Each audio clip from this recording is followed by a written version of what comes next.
breaking news update. A mysterious boom felt across the county. We got calls and messages from people who said they felt a huge shaking around mid-afternoon. There were no reports of earthquakes that would have caused that. We contacted the military, Naval Base Coronado, MCAS Miramar, and Camp Pendleton. They got back to us. None was conducting exercises that would explain it. You can let us know where you felt it and read the comments of others by going to our 10 News Facebook page. It's facebook.com/ABC 10 News. Still weather has left many countries shrouded in smog. Authorities in France have ordered half of private cars off the roads in the capital, Paris. Several cities in Britain and Northern Ireland are experiencing very high levels of airborne particles. Toxic clouds forced the cancellation of around 100 flights at London's Heathrow Airport for the second consecutive day. Eastern Europe has been hit by a blanket of smog as well. In Hungary, an emergency situation has been declared in some 20 cities. Poland saw record high levels of pollution in the eastern city of Krakow.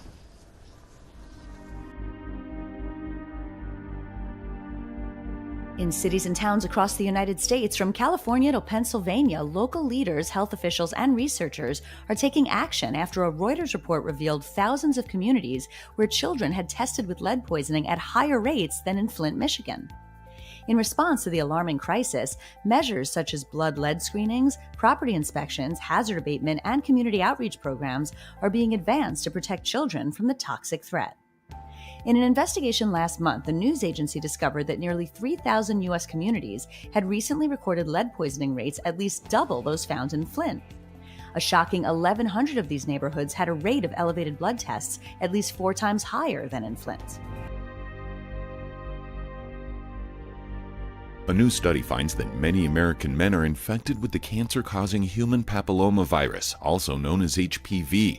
The study says that about 45% of U.S. men are infected with the sexually transmitted disease, just like 45% of women are as well. According to lead researcher Dr. Jasmine Hahn, unlike women, whose prevalence of HPV infection may drop to about 22% as they age, it will remain much higher among men. Hahn believes that the HPV vaccine should be mandatory for both boys and girls, and the CDC recommends that all boys and girls age 11 to 12 get 2 doses of the HPV vaccine. $460 million has been pledged to develop the next generation of vaccines to help fight the spread of the 3 deadly viruses that affect the world. A group of governments and charities at the World Economic Forum in Davos say scientists need to speed up vaccine development, so they're targeting 3 deadly diseases that have no cure and mainly affect sub-Saharan Africa, Latin America and Asia. And joining me in the studio to discuss this further is TRT World Science reporter Surav Roy. Hi Surav. So Ebola killed more than 11,000 people and Zika left thousands of children brain damage. So there were no vaccines back then. To prevent this, will this initiative be effective? Well, this is just the right step in the right direction, because the battle against the viruses and the microorganisms is so intense that mankind is losing it. We don't have enough resources, we don't have enough research and development to tell us what the right step would be to develop the right vaccines.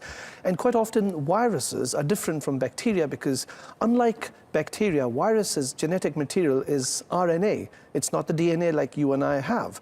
And RNA keeps changing its form all the time. Therefore, you cannot have a vaccine or a drug which attacks it in a lock and key manner. And so we're losing this battle.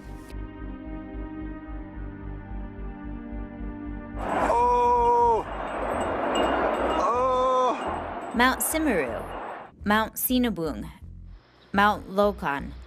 They are all in Indonesia, home to some of the world's most active volcanoes. They pose dangers not only to the people on the ground, but also to the many planes that increasingly fly through Southeast Asia. Between July and November 2015, eruptions shut down airports at least 3 times, including the international hub in Bali. This cost Indonesia's tourism industry tens of millions of dollars. Indonesia has seen an average of 8 eruptions a year since 2014. The U.S., on the other hand, has averaged 2.5 eruptions in the same time period. Indonesia has nearly 140 active volcanoes, among the world's highest. It is also the world's fourth most populous country, and its volcanoes are often closely packed on densely populated islands, so it's more likely that people will be exposed to eruptions. Based on research about the global hazards and risks of volcanoes, nearly 69 million people, or 30% of Indonesia's population, live within 30 kilometers of a volcano that has erupted in the past 10,000 years. Most fatal incidents that are caused directly by volcanic hazards fall within this distance. Much of the country's critical infrastructure, such as airports, ports, and roads, also lie close to an active volcano. Locals battle alongside firefighters to put out wildfires burning through Chile's O'Higgins and Maule regions. The fires have been flaring up throughout the summer months, partly because of an extended drought and high temperatures. Arson has also not been ruled out. Last Friday, President Michelle Bachelet tweeted that the government would declare a catastrophe zone and state of emergency in the affected areas. She called the wildfires the, quote, greatest forest disaster in Chile's history. As of Monday, January 23rd, they've burned across more than 300,000 acres. So far, at least 3 firefighters have died trying to put them out, but local officials can't keep up with the flames, and the government is seeking aid from Brazil, Canada, Mexico, Peru, and Spain. Chile's National Emergency Office said huge economic losses were expected as homes, crops, and vineyards have been destroyed and hundreds of farm animals killed.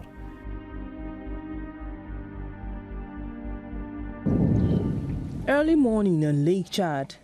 Musa Adam, like his father and grandfather before him, earns a living as a fisherman.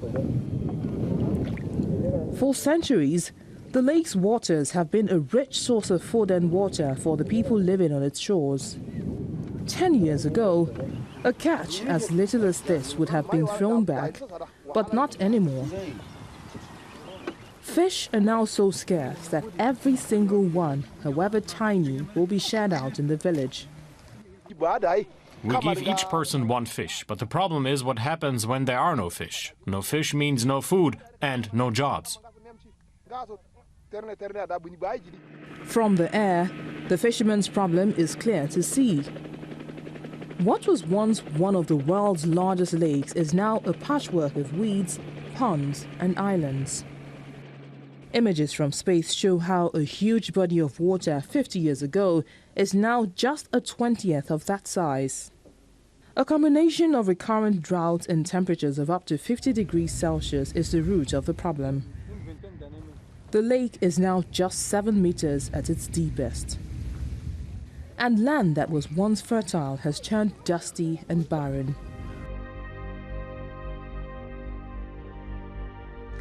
In the last few hours before leaving office, President Obama and his administration quietly released $221 million to the Palestinian Authority.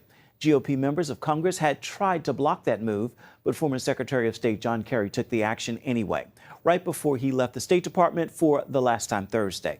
Aides said the written notification dated January 20th was sent to Congress hours before Donald Trump took the oath of office. Another $6 million in foreign affairs spending was also released, most of it going to climate change and the United Nations. Now, the United States says that Trump's administration is in the early stages of discussions over transferring the U.S. Embassy to East Jerusalem, Al-Quds. Now, according to the White House, talks will continue to fulfill the new president's campaign pledge regarding the embassy in Israel. Reaction was made following some reports that President Trump will announce the embassy's transfer on Monday. Trump's already held a phone conversation with Israel's Prime Minister Benjamin Netanyahu. Israeli Premier has also told his cabinet that he will soon announce a decision on further expansion of settlements in East Jerusalem, Al-Quds. Staying on Israel, Israel has announced plans, by the way, to build 2,500 more settlement homes in the West Bank. The move comes despite opposition from pro-Palestinian forces who consider the settlements illegal. They say it destroys plans for a 2-state solution that would create eventually a Palestinian state. The Trump administration is considered to be more friendly toward the settlement movement. And Prime Minister Benjamin Netanyahu wrote in a Facebook post Tuesday that Israel will, quote, will continue to build more settlements. An ancient Roman theater in the Syrian city of Palmyra has been completely demolished by Islamic State militants after being booby-trapped with explosions, as well as the famous Roman monument Tetrapylon. The exact time of destruction has not been determined. It is the latest in a series of demolitions by the extremist group. Now, ISIL militants re-entered the city in December 2016, just 9 months after losing it to the Syrian army. The city connects areas under ISIL control in the eastern province of Deir el-Zor with areas under its control in the eastern countryside of the central province of Homs. German government and the Federal Criminal Police Office have issued a warning that terrorists could carry out a chemical weapons attack. RT's Peter Oliver has the full details. Well, it's a very detailed report that's been put out by the German Federal Police, backed up by the government here in Berlin. It looks into potential scenarios in which a chemical attack could be carried out on German soil by a terrorist group. And it goes into quite a lot of detail, particularly when it outlines scenarios in which the Federal Police and other security services deem to be potential targets. We're looking at things here like drinking water to apartment buildings being poisoned, also food sources being poisoned, the transport and storage of major and large amounts of chemicals being attacked, or even an explosive device packed with some kind of chemical substance being detonated at a public event or in the street at large. As I said, very detailed report. It is being taken incredibly seriously here in Germany, and that's because of the scale of the chemical industry here. And they're looking in this report at just who could get a hold of these chemicals, and the main culprits, the main potential culprits could be, in the eyes of the German Federal Police, Islamic terrorist groups. It's they who they've labelled as the most committed and have the most potential ability to be able to try and get a hold of chemicals in the country that they could use to carry out such an attack. As unlikely as these scenarios may seem, some recent revelations about security in Europe are causing concern.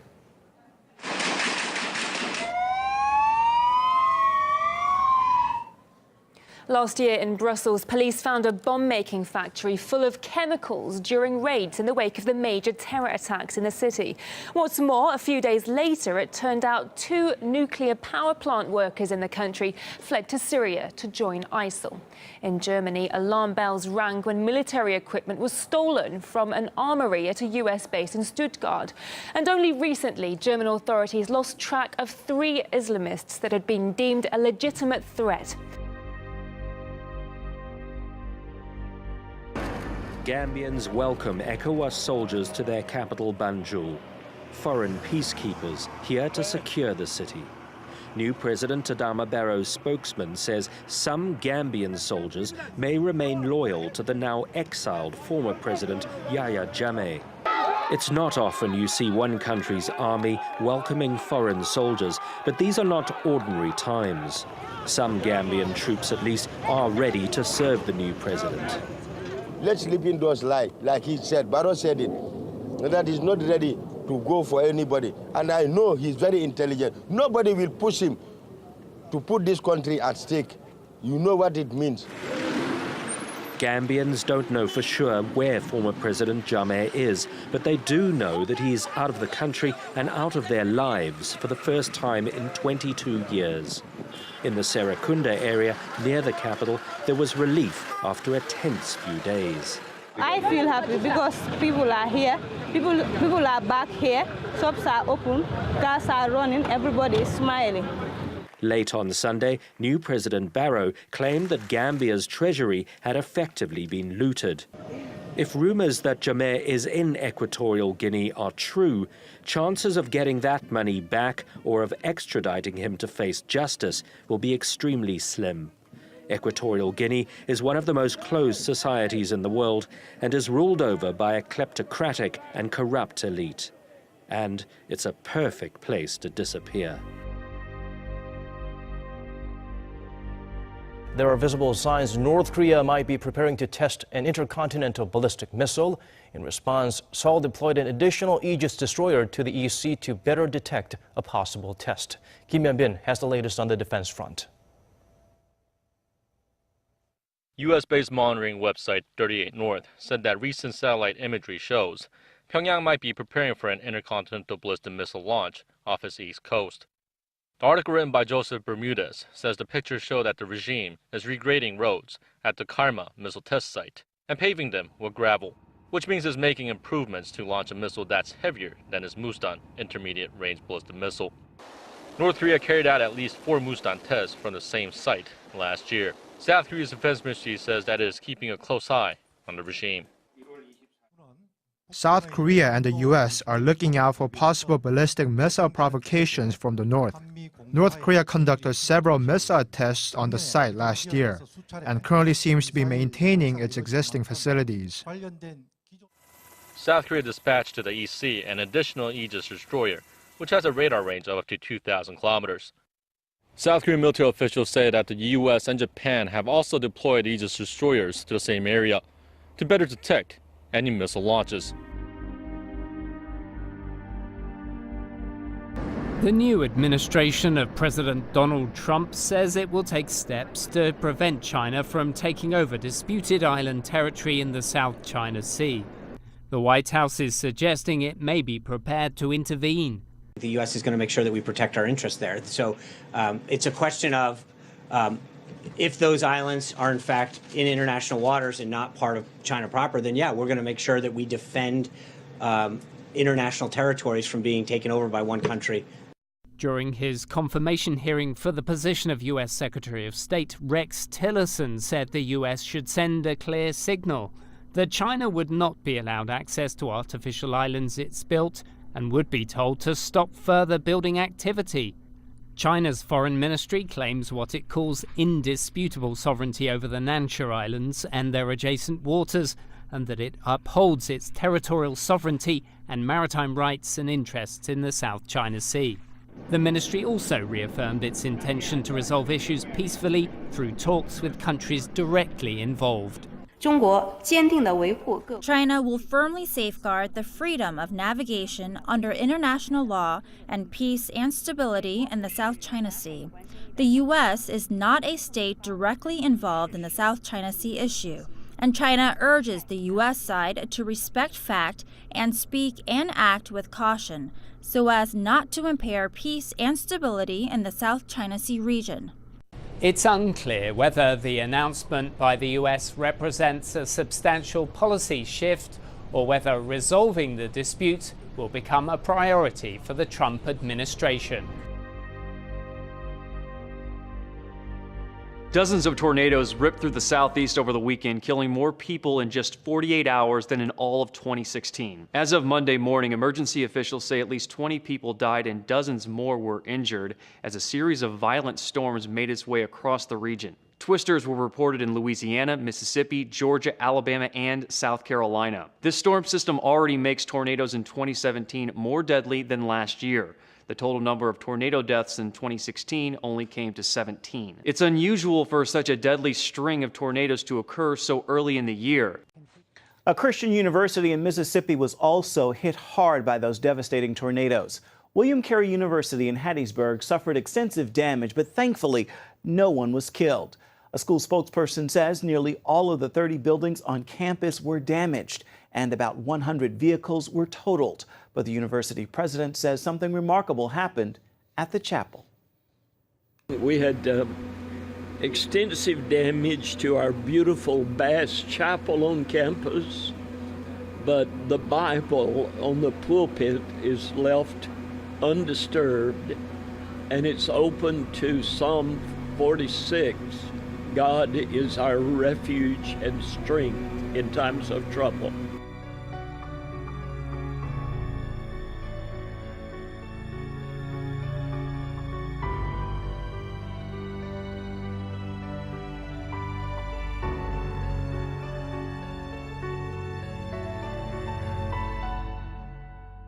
Forced the cancellation of around 100 flights at London's Heathrow Airport for the second consecutive day.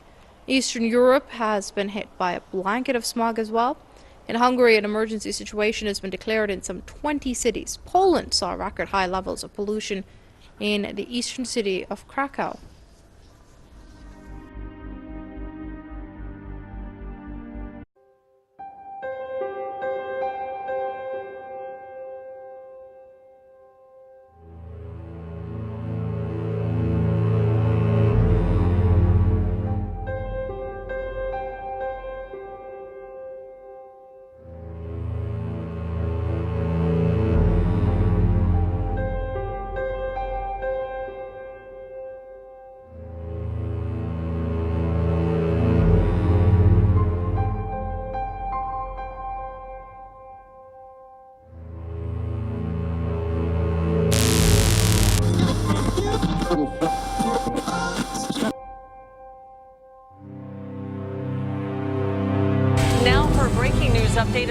mysterious boom felt across the county. We got calls and messages from people who said they felt a huge shaking around mid-afternoon. There were no reports of earthquakes that would have caused that. We contacted the military, Naval Base Coronado, MCAS Miramar, and Camp Pendleton. They got back to us. None was conducting exercises that would explain it.